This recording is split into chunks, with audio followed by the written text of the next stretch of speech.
Melanjutkan dari kisah sebelumnya. Setelah mendengar ancaman Xian, Manyan menoleh untuk melihat Zuli. Dia dengan lembut berkata, kegigihan Pulau Naga Timurmu mungkin benar. Namun kalian semua harus berhati-hati di masa depan. 3 Raja Naga besar adalah orang-orang yang penuh dengan ambisi liar. Mereka tidak akan membiarkan Kaisar Naga yang agung menyatukan suku Naga kuno, ucap Manyan. Setelah dia berbicara, dia segera memimpin pasukannya dan meninggalkan tempat ini. Namun tepat sebelum mereka mundur, suara Xian tiba-tiba bergema.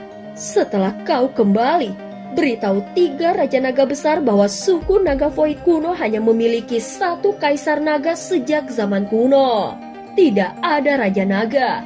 Ketika saatnya tiba, Kaisar ini secara pribadi akan mengambil jejak kaisar keturunan kerajaan pada mereka, ucap Xian. Tubuh kelompok Manyan tanpa sadar gemetar ketika kata-kata ini masuk ke telinga mereka. Tampaknya perubahan besar akan segera terjadi dalam suku Naga Void kuno. Mereka semua tidak berani tinggal lama setelah menerima ancaman Xian. Tekanan semacam ini berlanjut untuk waktu yang lama sebelum cahaya ungu emas akhirnya menjadi redup. Setelah masalah ini selesai, Xian langsung menghampiri Xiaoyan. Segera dia memasukkan sebagian dari kekuatan naga Phoenix ke dalam tubuh Xiaoyan dan mengaktifkan darah esensi naga kuno. Dengan demikian tubuh Xiaoyan telah diperkuat, dan kekuatannya saat ini tidak kalah dengan binatang ajaib yang telah mencapai kelas Daozun. Setelah itu Xian kembali retret dan melanjutkan untuk menyerap buah asal naga Phoenix. Merasakan kekuatan tubuhnya mengalami peningkatan, jelas keterkejutan melintas di mata Xiaoyan. Kekuatan naga Phoenix tidak sesederhana yang kau bayangkan. Fokuskan pikiranmu dan aktifkan kekuatan asing itu di dalam tubuhmu. Lihat saja apa yang akan terjadi, ucap Penatua Zuli. Xiaoyan ragu-ragu sejenak setelah mendengar kata-katanya. Segera dia mengangguk dan menutup kedua matanya. Setelah memfokuskan pikirannya, dia dengan cepat menemukan energi asing yang tertinggal di dalam dagingnya dan mengaktifkannya. Dengan aktivasi energi itu, Xiaoyan tiba-tiba merasakan bahwa seluruh tubuhnya memancarkan perasaan sakit. Rasanya seolah-olah semut yang tak terhitung jumlahnya menggigit seluruh tubuhnya menyebabkan hatinya terkejut. Dia buru-buru membuka matanya. Dia terkejut melihat bahwa setiap bagian tubuhnya kecuali kepalanya telah membentuk sisik naga ungu emas yang tak terhitung jumlahnya. Sisik naga ini menutupi tubuh Xiaoyan tampak seperti baju besi. Mereka tampaknya tidak bisa dihancurkan. Ini adalah pakaian skala naga. Itu adalah keterampilan bertahan yang dimiliki suku Naga Void kuno. Namun pakaian skala nagamu tidak biasa. Sebaliknya itu adalah armor kuno Naga Phoenix kelas tinggi, ucap Penatua Zuli. Hahaha, armor kuno Naga Phoenix ini sangat bagus. Dengan benda ini dan dengan kekuatanmu yang sebenarnya, kau hanya akan menderita luka ringan bahkan jika kau menerima pukulan dari Tianzun ke-9 dari Hall of Soul, ucap Heikin. Xiaoyan mengepalkan tangannya. Ya, ini memang barang bagus, ucap Xiaoyan. Pada saat ini dia menyadari bahwa kekuatan pertahanannya telah meningkat 3 tingkatan. Karena armor kuno Naga Phoenix, serangan di bawah bintang 6 Daozun tidak dapat membahayakannya. Bahkan jika dia bertemu dengan seseorang seperti Tianzun ke-9 dan dipukuli beberapa kali, dia tidak akan berakhir dengan cedera yang terlalu serius. Armor kuno Naga Phoenix ini biasanya akan bersembunyi di bawah kulitmu. Itu akan segera muncul ketika kau mengaktifkannya, ucap Penatua Zuli. Xiaoyan tersenyum dan mengangguk. Segera sebuah pikiran melintas di benaknya dan sisik ungu emas dengan cepat kembali ke bawah kulitnya. Setelah memanipulasi armor kuno Naga Phoenix untuk muncul dan bersembunyi, Xiaoyan secara bertahap menjadi akrab dengannya. Hatinya menjadi lebih senang dengan hal ini. Itu benar, di mana Qinglin? Tanya Xiaoyan. Hahaha, gadis itu memiliki jiwa ular surgawi kuno di dalam tubuhnya. Selain itu adalah ular surgawi berkepala 9 yang paling ganas di antara ular surgawi kuno. Keadaan alami orang ini sangat brutal. Meskipun gadis itu dapat mengandalkan mata bunga triple green snake untuk mengendalikannya, ular surgawi berkepala 9 pasti akan menggigit kembali saat kekuatannya berangsur-angsur pulih. Itu akan mencoba mengendalikannya. Karena gadis kecil itu adalah temanmu, kami secara alami akan membantunya. Kami telah mengizinkannya untuk berlatih di makam naga kuno. Aura naga di sana sangat kuat. Itu dapat menekan jiwa ular surgawi berkepala 9, memungkinkan untuk disempurnakan dan diserap.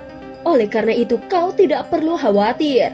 Setelah gadis kecil itu benar-benar memurnikan ular surgawi berkepala 9, kekuatannya akan melambung, ucap Penatua Zuli. Mendengar ini Xiaoyan mengangguk. Qinglin hanyalah bintang 1 Daozun. Namun dia mampu bertarung dengan Daozun bintang 6 setelah meminjam kekuatan jiwa ular surgawi berkepala 9. Jika dia bisa memperbaiki dan menyerapnya, kemungkinan dia akan setidaknya menjadi Daozun bintang 5. Xiaoyan tanpa sadar tersenyum dan menggelengkan kepalanya saat memikirkan hal ini. Jelas peningkatan kekuatan Qinglin benar-benar mengerikan. Baiklah, kalau begitu, aku akan tetap berada di pulau naga ini untuk jangka waktu tertentu. Jika kita bertemu sesuatu seperti yang terjadi terakhir kali, aku akan bisa membantu, ucap Xiaoyan. Hahaha, kamu secara alami dipersilahkan untuk tinggal.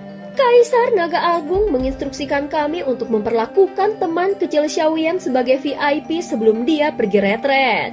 Tidak satupun dari kami akan berani meremehkanmu bahkan sedikit. Setelah kemunculannya, aku juga telah mengirim berita untuk memanggil sesepuh klan yang sedang berlatih di ruang kosong.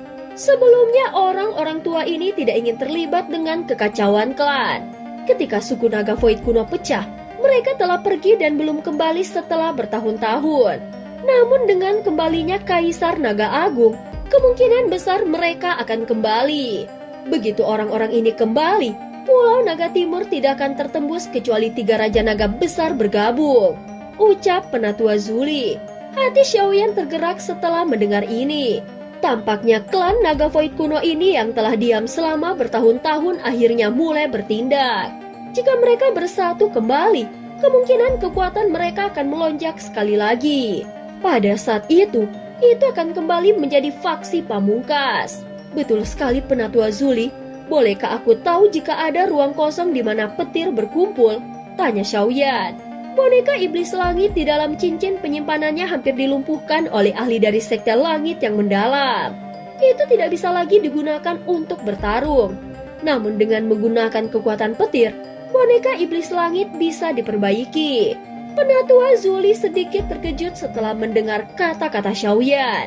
Dia merenungkan pertanyaan itu sebentar, sebelum perlahan menganggukkan kepalanya di depan mata gembira Xiaoyan.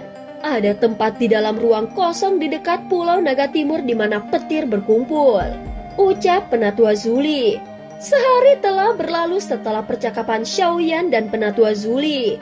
Di pagi hari ini, terlihat naga besar berwarna hitam. Hal yang mengejutkan adalah sebenarnya itu sosok Heiking yang berubah bentuk ke aslinya. Dan sosok Xiaoyan duduk di atas kepala naga besar itu. Naga hitam besar itu tiba-tiba berbicara dengan bahasa manusia.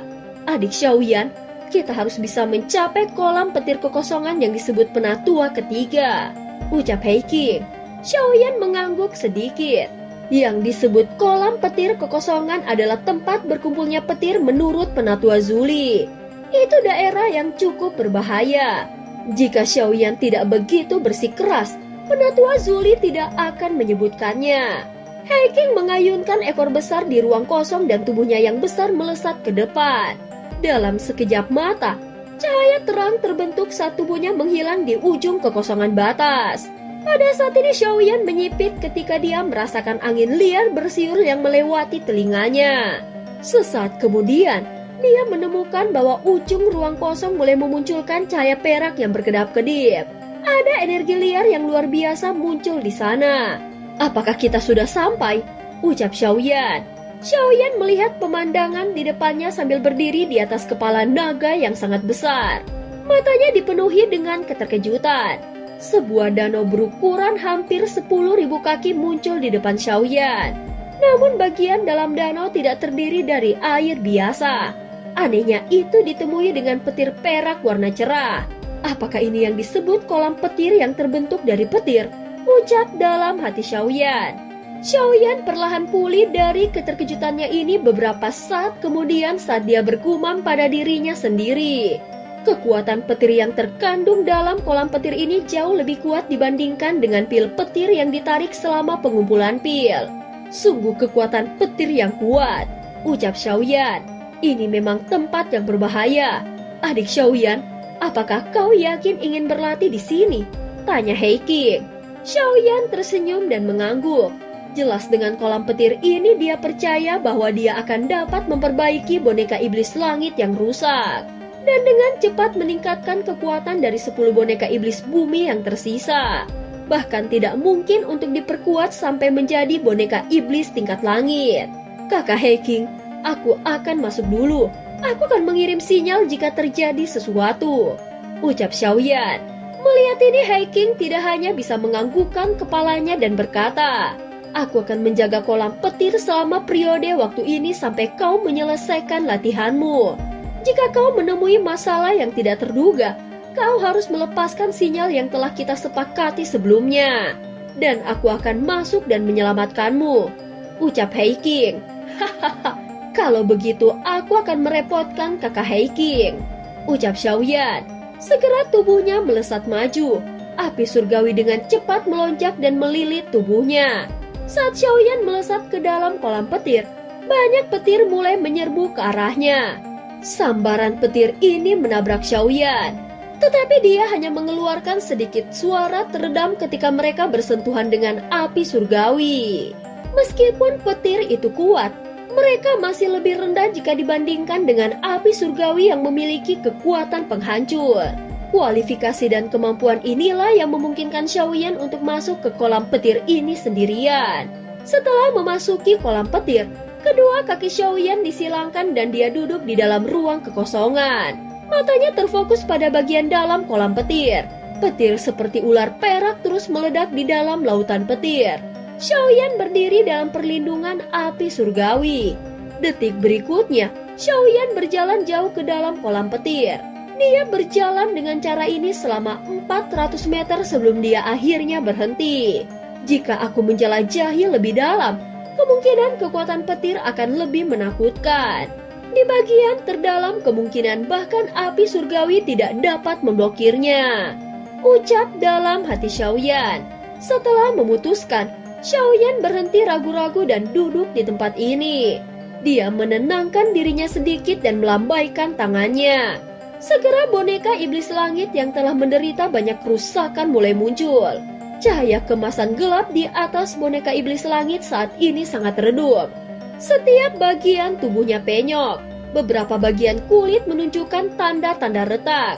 Orang-orang ini benar-benar kejam. Sekte langit yang mendalam, cepat atau lambat, kalian harus membayar hutang ini, ucap Xiaoyan. Xiaoyan tertawa dingin. Segera dia menghirup udara dalam-dalam. Lengan bajunya diayunkan dan kekuatan lembut mendorong boneka iblis langit di depannya menuju tempat yang tidak jauh. Tempat itu adalah tempat di mana kekuatan petir secara khusus berkumpul. Boneka iblis langit baru saja terbang keluar ketika petir yang merusak sepertinya ditarik oleh sesuatu.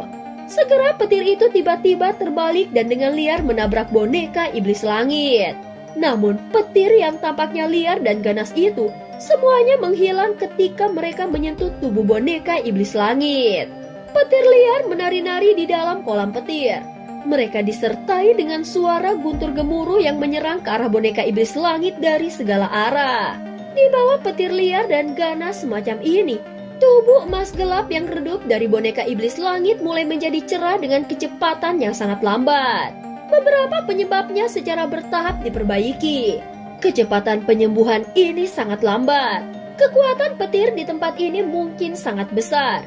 Tetapi dalam hal kekuatan, sebenarnya itu lebih rendah daripada pil petir warna. Oleh karena itu kecepatan penyembuhan secara alami jauh lebih lambat. Meskipun agak lambat, Xiaoyan masih cukup puas dengannya. Jika dia memurnikan pil untuk menarik pil petir untuk menyembuhkan boneka iblis langit, Tidak ada yang tahu berapa banyak pil obat tingkat tinggi yang perlu dia sempurnakan. Menurut kecepatan ini, boneka iblis langit kemungkinan bisa sembuh total dalam waktu setengah bulan. Ucap dalam hati Xiaoyan. Xiaoyan menyeringai saat melihat boneka iblis langit dibungkus oleh petir yang terang. Dia ragu-ragu sejenak sebelum mengeluarkan 10 boneka iblis bumi dari dalam cincin penyimpanannya. Aku ingin tahu, apakah boneka iblis bumi ini dapat sepenuhnya diperkuat menjadi boneka iblis langit di sini? Ucap dalam hati Xiaoyan. Xiaoyan duduk di dalam kolam petir perak. Ada 11 boneka yang duduk tidak jauh membentuk bentuk lingkaran dengan Xiaoyan di tengah. Petir liar dan ganas terus-menerus menabrak 11 boneka. Namun serangan menakutkan ini tidak membuat tubuh boneka bergerak sedikit pun. Sebaliknya warna pada boneka menjadi lebih cerah. Xiaoyan menyerap energi liar dan kekerasan yang terkandung di dalam kolam petir. Itu menyebabkan Daoqi di dalam tubuhnya meningkat dalam waktu setengah bulan. Dia bahkan samar-samar bisa menyentuh penghalang dari bintang 5 Daozun. Xiaoyan mengerutkan kening saat dia melihat boneka iblis langit di dalam kolam petir perak yang cerah. Setelah beberapa saat, tubuh boneka memancarkan cahaya keemasan yang menyilaukan. Pada saat ini hal yang diperhatikan Xiaoyan bukanlah kilau dari boneka iblis langit. Sebaliknya itu adalah kulit emas gelap di dadanya. Sebuah retakan telah terbentuk di sana. Dan melalui celah itu, Xiaoyan bisa melihat kilatan cahaya perak di dalamnya. Apakah itu menyerap terlalu banyak kekuatan petir dan mencapai batasnya? Ucap dalam hati Xiaoyan. Merasakan itu sudah mencapai batasnya, Xiaoyan hanya bisa mengulurkan tangannya dan menyimpan boneka iblis langit yang telah mencapai puncaknya ke dalam cincin penyimpanannya. Setelah itu matanya mendarat di 10 boneka iblis bumi lainnya. Setelah menyerap kekuatan petir selama setengah bulan, warna perak cerah pada tubuh boneka iblis bumi ini mulai menunjukkan titik emas. Dengan pengalaman sebelumnya dan secara alami memahami bahwa boneka iblis bumi ini akan menjadi boneka iblis langit yang asli. Pada saat ini bintik-bintik emas pada 10 boneka ini bertambah jumlahnya. Dan pada akhirnya, bintik-bintik itu secara bertahap menempati lebih dari setengah tubuh boneka. Menurut kecepatan ini, 10 boneka iblis bumi ini akan dipromosikan menjadi boneka iblis langit sejati dalam 10 hari. Sementara bintik-bintik emas di boneka iblis bumi meningkat, Xiaoyan menutup matanya dan duduk bermeditasi di tengah-tengah mereka. Dia tidak bergerak. Ekspresinya tegang saat gelombang demi gelombang fluktuasi energi misterius berlama-lama di sekitar tubuhnya. Suara misterius dipancarkan dari kolam petir. Pada saat ini banyak lapisan energi yang luar biasa megah berlama-lama di sekitar tubuh Xiaoyan. Xiaoyan tidak bergerak sedikit pun saat menghadapi energi liar ini. Dengan peningkatan jumlah energi yang mengalir, pusaran petir setinggi 1000 kaki terbentuk di atas kepala Xiaoyan. Pada saat ini tubuh Xiaoyan dikelilingi oleh petir yang terang. Pusaran petir secara bertahap menunjukkan tanda-tanda melemah. Sesaat kemudian, pusaran petir akhirnya berhenti. Mata Xiaoyan yang tertutup rapat akhirnya berkedut setelah pusaran petir menghilang. Xiaoyan perlahan mengepalkan tangannya. Dia merasakan kekuatannya yang telah meningkat berkali-kali lipat. Tidak disangka dia berhasil maju di dalam kolam petir. Tempat ini memang tempat berharga yang diberkati. Daozun bintang 5 ya, ucap dalam hati Xiaoyan. Sekarang Xiaoyan adalah bintang 5 Daozun. Dia bisa mencapai kekuatan tingkat bintang ke-7 jika dia mengaktifkan Skyfire 3 perubahan misterius. Jika aku bertemu dengan Tianzun ke-9 lagi, aku mungkin bisa membunuh orang itu jika aku bergandengan tangan dengan boneka iblis langitku. Ucap dalam hati Xiaoyan. Segera sebuah kilatan sengit berkedip dalam matanya. Setelah beberapa saat, Xiaoyan mengangkat kepalanya dan melihat 10 boneka di sekitarnya. Ekspresi gembira segera muncul di wajahnya. Tubuh 10 boneka iblis bumi saat ini telah berubah menjadi warna kuning keemasan. Mereka telah berhasil maju menjadi boneka iblis langit. Xiaoyan tanpa sadar tertawa terbahak-bahak saat melihat mereka. Dia segera berdiri dan merenggangkan tubuhnya. Hahaha, hari ini benar-benar hari yang baik, ucap Xiaoyan. Namun ketika dia baru saja akan memeriksa 10 boneka iblis langit, tiba-tiba jantungnya berdebar kencang. Dia mengangkat kepalanya dan matanya melihat ke bagian terdalam dari kolam petir. Fluktuasi energi yang sangat hebat dipancarkan dari tempat itu. Xiaoyan mengamati daerah itu sejenak, tetapi tidak dapat menemukan apapun. Setelah itu dia mengerutkan alisnya dan bergumam pada dirinya sendiri. Apakah aku salah merasakan sesuatu? Ucap dalam hati Xiaoyan. Dia baru saja bergumam pada dirinya sendiri ketika badai tak terlihat melesat dari dalam kolam. Badai petir yang sangat menakutkan, ucap Xiaoyan. Sementara Xiaoyan merasakan angin ini, Xiaoyan melihat ada satu sosok yang sangat menyedihkan terlihat melarikan diri dari daerah badai itu. 10 petir hitam gelap yang mengerikan mengikuti di belakangnya. Menghadapi bahaya yang belum pernah terjadi sebelumnya ini, Xiaoyan dengan cepat menyimpan boneka-boneka itu berbalik dan ikut melarikan diri dari kolam petir. Xiaoyan tidak mengenali sosok menyedihkan yang dikejar oleh petir hitam pekat itu. Orang itu jelas bukan orang biasa. Namun petir hitam gelap di belakangnya bahkan lebih luar biasa. Xiaoyan mengerti bahwa jika dia menyentuh sedikit petir hitam itu, bahkan tidak ada bagian dari dirinya yang akan tersisa. Ini benar-benar kebahagiaan yang membawa masalah. Tidak disangka aku benar-benar menemui masalah seperti itu di dalam kolam petir ini, ucap dalam hati Xiaoyan. Xiaoyan melepaskan kecepatannya hingga batasnya. Namun sosok itu terus muncul di belakangnya. Selain itu, hal yang membuat Xiaoyan terkejut adalah bahwa orang ini melarikan diri ke arahnya. Hei, jangan ikuti aku. Aku tidak memiliki kemampuan untuk membantumu, teriak Xiaoyan. Sementara Xiaoyan melarikan diri dengan sekuat tenaga, sosok itu muncul di belakangnya dan berteriak. Hei, teman yang di depan. Kau hanya bintang 5 daozun tetapi kau benar-benar berani datang ke kolam petir ini, ucap sosok itu. Segera Xiaoyan hampir muntah darah saat mendengar suara ini. Dia berlatih dengan susah payah, namun orang ini telah meremehkannya. Cahaya perak berkedip di bawah kaki Xiaoyan. Dia bergegas ke depan dengan seluruh kekuatannya. Sudut matanya melirik sosok manusia di sampingnya. Pemilik sosok ini tampak cukup tua. Wajahnya ditutupi jubah yang sebagian besar compang-camping. Jelas itu dihancurkan oleh petir 10 warna. Hal yang mengejutkan adalah orang ini tidak menderita luka yang serius. Orang tua ini jelas bukan orang biasa. Aku ingin tahu dari mana ahli tersembunyi ini berasal, ucap dalam hati Xiaoyan. Dan cerita pun berakhir. Terima kasih udah dengerin Mihu dari awal sampai akhir ya. Sampai jumpa.